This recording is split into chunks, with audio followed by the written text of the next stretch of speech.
Umattend kami ng kasalan dito sa May Isabela. Kaya tara, samahan nyo kami. Ako si Angeline, nag-aaral, nagpa-vlog at nagnenegosyo. So hi guys, ayan, palakad na kami ngayon papuntang simbahan. So ito nga pala yung simbahan dito sa May Isabela, malapit lang siya sa mga bahay guys. So ayan, yung ikakasal is nandyan na, tapos ayan yung kotse nila guys. So yung bahay nila Kuya EJ, malapit lang dyan sa may simbahan. Pagdating nga pala namin dito, malapit na sila magsimula. So ayan, nakaset up na sa loob. Tapos ayan yung dalawa kong pamangkin guys, flower girl sila. So ito naman yung ikakasal guys. Kababata nga pala ni Kuya EJ yan. So ayan sila na Tisha, naghahagis na sila ng bulaklak guys kasi flower girl nga sila. So ayan silang dalawa.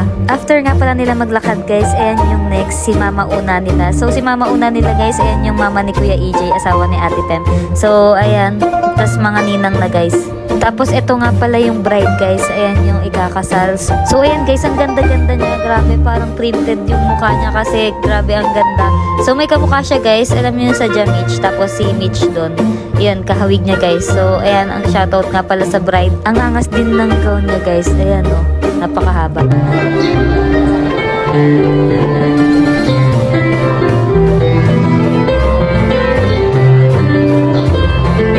Habang patuloy nga pala yung seremonya sa kasal guys, may isi-share lang ako sa inyo na sinabi ni Father Raura.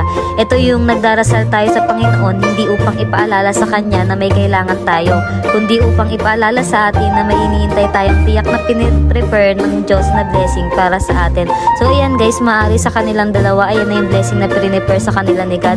Pero para sa atin, para sa iba, may blessing pang nakalaan para sa atin. Hindi man ganyang blessing, pero ibang blessing guys. Kaya wag tayong mainip, wag tayong mapagod. Hintayin natin yung para sa atin, yung blessings na para talaga sa atin.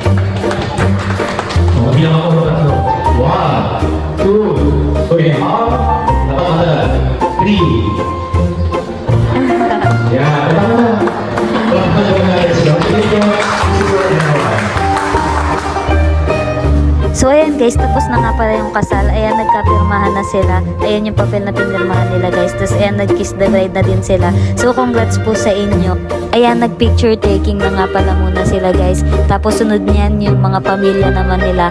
Then ayan na yung next guys, yung mga ninang-ninong. Tapos next naman yung mga flower girl guys. Ayan, yung pamangkin kong dalawa.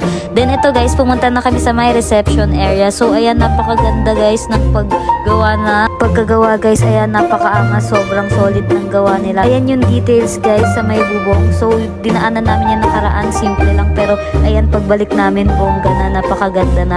So ayan guys, yung pagkain na ni-ready nila, ayan na, nakaserve na siya sa may lamesa. Hinihintay nga pala namin yung bagong kasal guys kasi nagpicture pa sila doon sa may simbahan. So ayan guys, ang ganda, ang laki. So ang dami ring bisita guys, mga ninang-ninong, tas mga kakilala nila. Ay, Dudoy!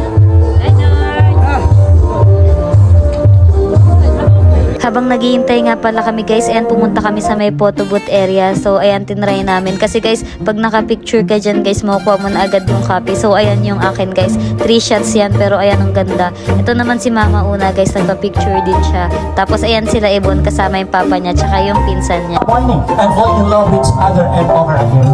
So later on, congratulations! Sa palapalagan din natin ang ating napakaganda at napakagwapo ngayong araw na ito. Of course, our beautiful bride, Rohan, and handsome groom, Christopher.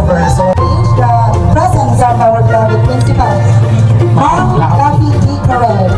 Of course, with our colleagues.